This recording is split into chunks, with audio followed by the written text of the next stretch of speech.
Hi friends, எப்படி இருக்கீங்க? இந்த வீடியோ மூலமா மறுபடியும் உங்களை சந்திக்கிறதுல ரொம்ப ரொம்ப ரொம்ப மகிழ்ச்சி.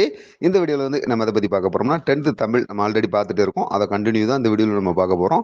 இந்த வீடியோவை பார்த்து முடிக்கும்போது நம்ம லெசன் பார்த்துட்டு பின்னாடி வந்து கொஸ்டினாக டைப் பண்ணி உங்களுக்கு கொடுத்துருக்குறேன். இந்த லெசனில் என்னென்ன கொஸ்டின் எடுக்கலாம் அப்படின்ற விஷயத்தை டைப் பண்ணி கொடுத்துருக்குறேன். நீங்கள் இந்த வீடியோ ஃபுல்லாக பார்த்துட்டு அந்த கொஸ்டினை பார்த்தீங்கன்னா உங்களுக்கு அதுவே புரிஞ்சிடும். அந்த கொஸ்டினில் வந்து கிட்டத்தட்ட ஒரு 95 கொஸ்டின் நீங்கள் அடிச்சிட்டிங்க அப்படின்னாலேவும் நீங்கள் இந்த வீடியோ வந்து தெளிவாக பார்த்துருக்கீங்க, இந்த லெசனை தெளிவாக பார்த்துருக்கீங்க அப்படின்ற அர்த்தம். மறுபடியும் நீங்கள் ரிவிஷன் பார்க்க கூட தேவையில்லைன்ற அளவுக்கு நீங்கள் தெளிவாக இதை நல்லா பார்த்துருக்கீங்க அப்படின்னு அர்த்தம். அந்த கொஸ்டின் வந்து உங்களால் நிறையா போட முடியல, கம்மியாக தான் போட்டிருக்கு அப்படின்னா அந்த வீடியோ மறுபடியும் பார்த்துட்டு மறுபடியும் அந்த கொஸ்டினை ஃபுல்லாக அடிங்க ஃப்ரெண்ட்ஸ். ஃபுல்லாக அடிச்சிங்க அப்படின்னா உங்களுக்கு ஒரு கான்ஃபிடென்ட் கிடைக்கும். நம்ம சேனலை சப்ஸ்கிரைப் பண்ணாதவங்க சப்ஸ்கிரைப் பண்ணி வச்சுக்கோங்க ஃப்ரெண்ட்ஸ். நம்ம போடுற வீடியோ எல்லாமே உங்களுக்கு மிஸ் ஆகாமல் கிடைக்கிறதுக்கு நிறைய நிறைய நிறைய வாய்ப்பு இருக்கும். வாங்க ஃப்ரெண்ட்ஸ், இப்போ நாம வீடியோக்குள்ளே போகலாம்.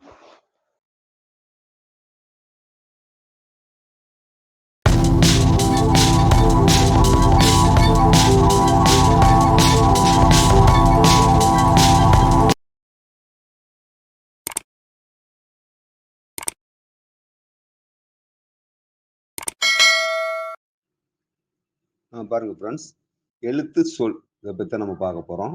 எழுத்து சொல் இதை பற்றி பார்க்க போகிறோம். மொழியை தெளிவுற பேசவும் எழுதவும் உதவுவது இலக்கணம். மொழியின் சிறப்புகளை அறியவும் இலக்கணம் துணை செய்யும் அப்படின்றாங்க. பாருங்க, இப்போ எழுத்தை பற்றி பார்க்குறோம். சார்பெழுத்து. சார்பெழுத்து அப்படின்னு பார்த்தீங்கன்னா உயிர்மை, ஆயுதம், உயிரளபடை, ஒற்றளபடை, குட்டியல் உரம், குட்டியல் இகரம், ஐகார குறுக்கம், அவுகார குறுக்கம், மகர குறுக்கம், ஆயுத குறுக்கம் ஆகிய 10 வந்து என்ன சொல்றாங்க, சார்பெழுத்துக்கள் அப்படின்னு சொல்றாங்க. அவற்றில் வந்து உயிரளபடை, ஒற்றளபடை 2 அளபெடுகளை குறித்து தான் இங்கு வந்து பார்க்க போறோம் அப்படின்ற விஷயத்த சொல்றாங்க. அளபெடுத்தல் அப்படின்னா அது என்ன அப்படின்னா நீண்டு ஒழித்தல் அப்படின்றது தான் அளபெடுத்தல் அப்படின்னு சொல்றாங்க. இப்ப உயிரல் அளபெடையை பத்தி பாருங்க. செயலில் வந்து மொழிக்கு முதலிலும் இடையிலும் இறுதியிலும் நிற்கின்ற உயிர் நெட்டெழுத்துக்கள் வந்து தத்தம் அளவில் வந்து நீண்டு ஒழிக்கும் போது அதை குறிக்க நெட்டெழுத்துக்களின் இனமான குற்றெழுத்துக்கள் அவற்றின் பின்னால் வரும். இவ்வாறு வருவதுதான் உயிரளபடை அப்படின்னு சொல்றாங்க. செயலில் மொழிக்கு முதலிலும் இடையிலும் இறுதியிலும் நின்று உயிர் நெட்டெழுத்துக்கள் தத்தம் அளவில் நீண்டு ஒழிக்கும் போது அதை குறிக்க நெட்டெழுத்துக்களின் இனமான குற்றெழுத்துக்கள் வந்து அவற்றின் பின்னால் வரும். இதுதான் வந்துட்டு உயிரளபடை அப்படின்றாங்க.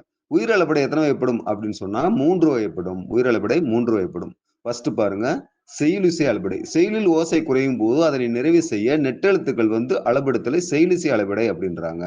செயலில் வந்து ஓசை குறையும் போது அதனை நிறைவு செய்வதற்காக நெட்டெழுத்துக்கள் அளபெடுத்தலாம் செய்யுளிசை அளபடை சொல்றாங்க. இதுக்கு இன்னொரு பேர் என்ன சொல்றாங்க அப்படின்னா இசை நிறை அளபடை அப்படின்னு சொல்றாங்க. எதை? செய்யுளிசை அளபடைய இசை நிறை அளபடை அப்படின்னு சொல்றாங்க. அடுத்து பாருங்க, இன்னிசை அளபடை. செயலில் ஓசை குறையாத இடத்திலும் கூட, செயலில் வந்து ஓசை குறையாத இடத்திலும் இனிய ஓசைக்காக குரில் நெடிலாகி அளவெடுப்பது இன்னிசை அளபடை அப்படின்றாங்க. செயலில் ஓசை குறையாத இடத்திலும் கூட இனிய ஓசைக்காக குரில் நெடிலாகி அளவெடுப்பது இன்னிசை அளபடை அப்படின்ற வார்த்தையை யூஸ் பண்றாங்க. கொடுப்பதும் எடுப்பதும் அப்படின்றாங்களா, இதுதான் வந்துட்டு இன்னிசை அளபடை. அடுத்து சொல்லிசை அளபடை பாருங்க. செயலில் ஒரு பெயர் சொல் எச்ச சொல்லாக திரிந்து அளவெடுப்பது சொல்லிசை அளபடை. செயலில் வந்து ஒரு பெயர் சொல் வந்து எச்ச சொல்லாக திரிந்து அளவெடுக்கிறதா என்னது சொல்லிசை அளபடை அப்படின்னு சொல்றாங்க. நசை அப்படின்னா என்ன அர்த்தம் அப்படின்னா விருப்பம். நசை அப்படின்னா விருப்பம், விரும்பி என்னும் பொருட்கள் தருவதற்காக நசையி அப்படின்னு அளவெடுக்குது அப்படின்னு சொல்றாங்க. ஒற்றளபடை பாருங்க.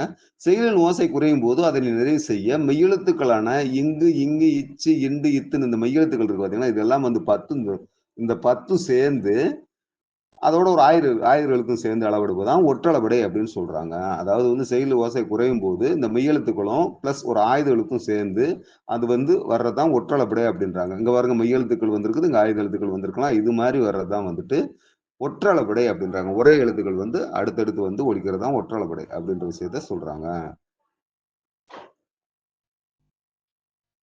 ஒரு எழுத்து தனித்தோ பல எழுத்துக்கள் சேர்ந்த பொருள் தருவைகள் அமைதான் சொல் அப்படின்றாங்க. ஒரு எழுத்துக்கள் வந்து தனித்தோ பல எழுத்துக்கள் சேர்ந்த பொருள் தருவைகள் அமைதான் சொல் அப்படின்றாங்க. இந்த இரு திணைகளையும் 5 பால்களையும் குறிக்கும். மூவகை இடங்களிலும் வரும், உலக வழக்கிலும் செயல் வழக்கிலும் வரும், வெளிப்படையாகவும் குறிப்பாகவும் விளக்கும் அப்படின்றாங்க. அது விஷயம்தான். மூவகை மொழியை பாருங்க. தனிமொழி, தொடர்மொழி, பொதுமொழி அப்படின்னு சொல்லிட்டு மூவகை மொழிகள் இருக்கு பாருங்க. தனிமொழி, தொடர்மொழி, பொதுமொழி அப்படின்ற மூவகை மொழிகள் இருக்கு. நன்னூல்ல இருக்கிற ஒரு இதை பாருங்க. ஒரு மொழி ஒரு பொருளானவாம், தொடர் மொழி பல பொருளானவும், பொது இருமையும் ஏற்பன அப்படின்ட்டாங்க. நன்னூல்ல சொல்றாங்க. என்ன சொல்றாங்கன்னா, ஒரு மொழி ஒரு பொருளானவும், தொடர்மொழி பல பொருளானவும், பொது இருமையும் ஏற்பன அப்படின்னு நன்னூல்ல சொல்றாங்க. தனிமொழிய பாருங்க. தனிமொழி அப்படின்னு பார்த்தீங்கன்னா, ஒரு சொல் தனித்து நின்று பொருள் தர்றது தான், அது வந்து தனிமொழி அப்படின்றாங்க. கண், படி இதெல்லாம் வந்துட்டு பகுக்க முடியாது. அதனால இது பகாபதம் அப்படின்றாங்க. கண்ணன் படித்தான் இத பகுக்க முடியும். அதனால இது பகுபதம் அப்படின்னு சொல்றாங்க. இப்ப தொடர்மொழிய பாருங்க. 2 அல்லது அதற்கு மேற்பட்ட தனிமொழிகள் தொடர்ந்து வந்து பொருள் தருவது தொடர்மொழி அப்படின்றாங்க. 2 அல்லது அதற்கு மேற்பட்ட தனிமொழிகள் வந்து தொடர்ந்து வந்து பொருள் தருவது அது வந்து தொடர்மொழி அப்படின்றாங்க. 2 அல்லது இதற்கு மேற்பட்ட 2 பாருங்க கண்ணன் வந்தான். 2க்கு மேற்பட்ட பாருங்க மலர் வீட்டுக்கு சென்றாள் அப்படின்றது தான். இது வந்து தொடர்மொழி அப்படின்றாங்க. பொதுமொழிய பாருங்க. பொதுமொழி என்ன சொல்றாங்கன்னா, ஒரு சொல் தனித்து நின்று ஒரு பொருளையும் அச்சொல்லே பிரிந்து நின்று வேறொரு பொருளையும் தருவது தான் வந்துட்டு தொடர்மொழி அப்படின்றாங்க. சாரி பொதுமொழி அப்படின்ற வார்த்தைய யூஸ் பண்றாங்க. ஒரு சொல் வந்து தனித்து நின்ற ஒரு பொருளையும், அச்சொல்லே வந்துட்டு வேற ஒரு இடத்துல வந்து வேற ஒரு பொருளையும் தந்து தனிமொழிக்கும், தொடர்மொழிக்கும் பொதுவாய் அமைவது. பொதுவாய் அமைவது. இது எவ்வாறு அழைக்கப்படுகிறது? பொதுமொழி அப்படின்னு சொல்றாங்க. 8 அப்படின்னு அது நின்னுச்சுன்னா, 8 என்ற எண்ணை குறிக்கிறது. இந்த இடத்துல வந்து 8 அப்படின்ற வார்த்தை எண்ணை குறிக்கிறது. வேங்கை என்னும் சொல் வந்து மரத்தை குறிக்கிறது. வேங்கை மரத்தை வந்து குறிக்கிறது. இவையே எல் பிளஸ் து எனவும் வேம் பிளஸ் கை எனவும் தொடர்மொழிகளாக பிரிந்து நின்று என்னை எல்லை உன் வேகின்ற கை எனவும் பொருளை தரும்.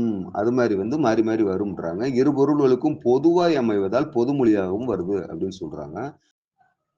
தொழில் பெயர் ஒரு வினை அல்லது செயலை குறிக்கும் பெயரானது எண், இடம், காலம், பால் ஆகியவற்றை குறிப்பாகவோ, வெளிப்படையாகவோ உணர்த்தாமல் வருவது தொழிற்பெயர் எனப்படும் அப்படின்றாங்க. ஒரு வினை அல்லது செயலை குறிக்கும் பெயரானது எண், இடம், காலம், பால் ஆகியவற்றை குறிப்பாகவோ, வெளிப்படையாகவோ உணர்த்தாமல் வருவது தொழிற்பெயர் ஆகும். இதுக்கு 2 எடுத்துக்காட்டும் குடுத்திருக்காங்க பாருங்க. ஈதல், நடத்தல் அப்படின்றது அதோட எடுத்துக்காட்டு 2.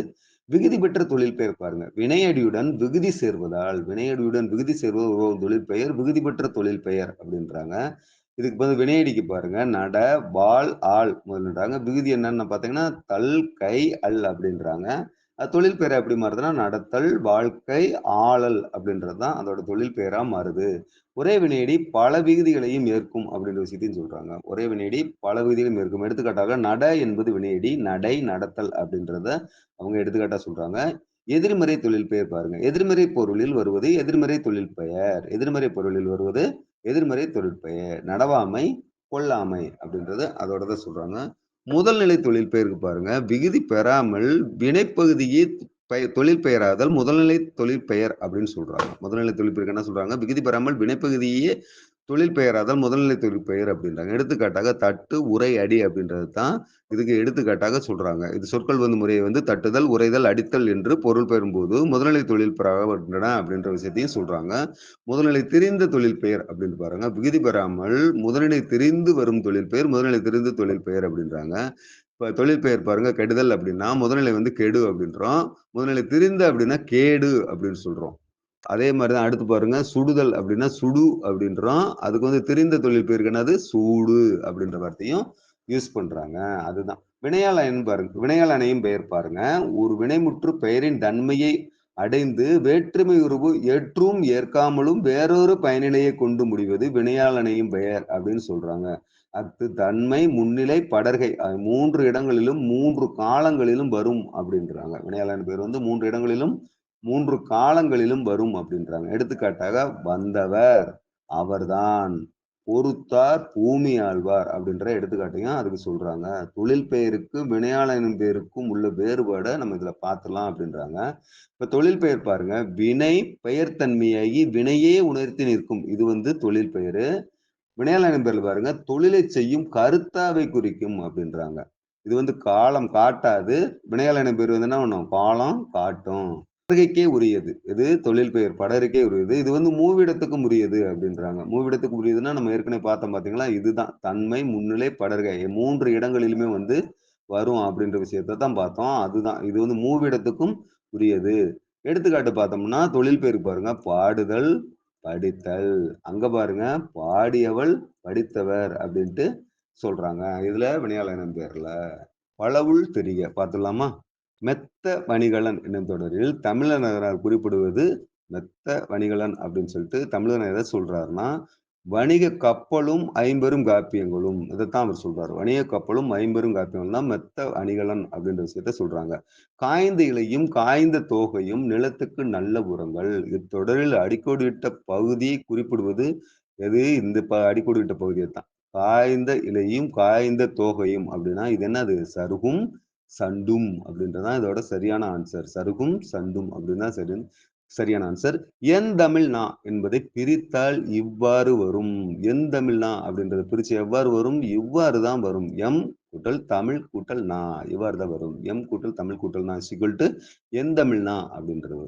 அடுத்து கேட்டவர் மகிழ பாடிய பாடல் இது. இத்தொடரில் இடம்பெற்ற தொழில் பெயரும் வினையாளனையும் பெயரும் முறையே எது அப்படின்றாங்க. கேட்டவர் மகிழ பாடிய பாடல். ஃபர்ஸ்ட் தொழில் பெயர் என்ன, அடுத்து வினையாளனின் பெயரா அப்படின்னா இதுதான் ஆன்சர். தொழில் பெயர் பாடல், கேட்டவர் அப்படின்றது வினையாள் அணையும் பெயர். கேட்டவர் அப்படின்றது வினையாள் அணை பெயர். ஆன்சர் ஈ தான் ஆன்சர். பாடல் கேட்டவர் இதுதான் ஆன்சர். அடுத்து பாருங்க, வேர்க்கடலை, மிளகாய் விதை, மாங்கொட்டை ஆகியவற்றை குறிக்கும் பயிர் வகை எது அப்படின்றாங்க. வேர்க்கடலை, மிளகாய் விதை, மாங்கொட்டை இதெல்லாம் எதை சேர்ந்தது? மணி வகையை சேர்ந்தது. இதெல்லாம் எந்த வகையை சேர்ந்தது? மணி வகையை சேர்ந்தது. மறுபடியும் பார்த்துக்கோங்க.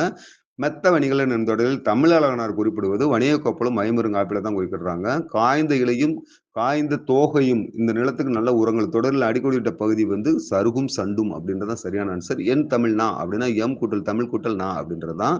கேட்டவர் மகிழ பாடிய பாடல் இது அப்படின்னா வினையாளனின் பெயர் முறையே, தொழில் பெயர் வினையாளனின் பெயர் முறையே பாடல் கேட்டவர் இதுதான் சரியான ஆன்சர். வேர்க்கடலை, மிளகாய் விதை, மாங்கொட்டை ஆகியவற்றை குறிக்கும் பயிர் வகை மணி வகை அப்படின்னு சொல்றாங்க.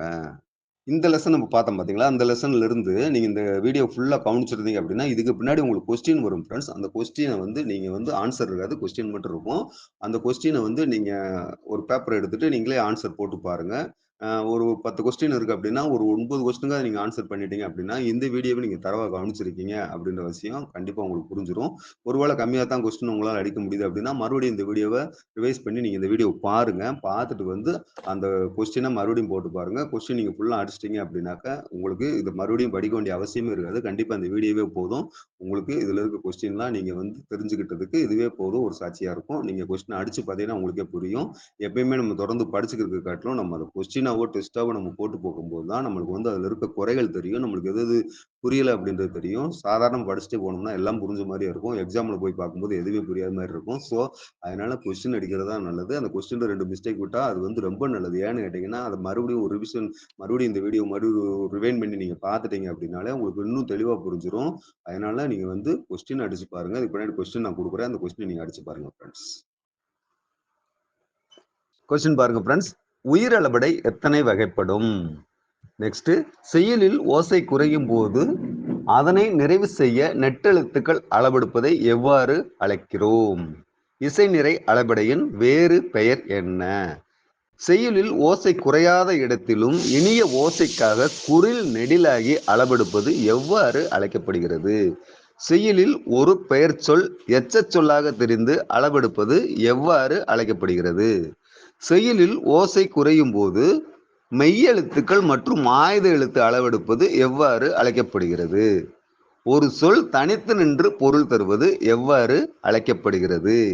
வினை அடியுடன் விகுதி சேர்வதால் உருவாகும் தொழில் பெயர் யாது? விகுதி பெறாமல் வினைப்பகுதியே தொழில் பெயராதல் எவ்வாறு அழைக்கப்படுகிறது? ஒரு பொருள் தனித்து நின்றோ பல எழுத்துக்கள் சேர்ந்தோ பொருள் தருவது யாது? அடுத்து, மலர் வீட்டுக்கு சென்றால் இது எவ்வகை மொழி? மலர் வீட்டுக்கு சென்றால் இது எவ்வகை மொழி அப்படின்றதான் கொஸ்டின். ஓகே ஃப்ரெண்ட்ஸ், இதை பூரா பார்த்துக்கோங்க. பார்த்துட்டு இது எல்லாமே நீங்கள் ஓரளவுக்கு கரெக்டாக போட்டீங்க அப்படின்னாலே இந்த வீடியோவை நீங்கள் தெளிவாக பார்த்துருக்கீங்க, இந்த லெசனை நீங்கள் தெளிவாக பார்த்துருக்கீங்கன்னு அர்த்தம். ஒருவேளை உங்களால் போட முடியலைன்னா மறுபடியும் ரிவைஸ் பண்ணி வீடியோ பாருங்கள். பார்த்துட்டு மறுபடியும் கொஸ்டின் எடுங்க. ஃபுல்லாக கொஸ்டின் எடுத்து அந்த சந்தோஷத்தோடைய நீங்கள் அடுத்ததை படிக்க ஆரம்பிங்க ஃப்ரெண்ட்ஸ். ஓகே ஃப்ரெண்ட்ஸ், மீண்டும் ஒரு மிகச்சிறந்த வீடியோவில் உங்களை சந்திப்போம். அதுவரை நல்லதே நினைப்போம், நல்லதே நடக்கும். Thank you, thank you, thank you so much.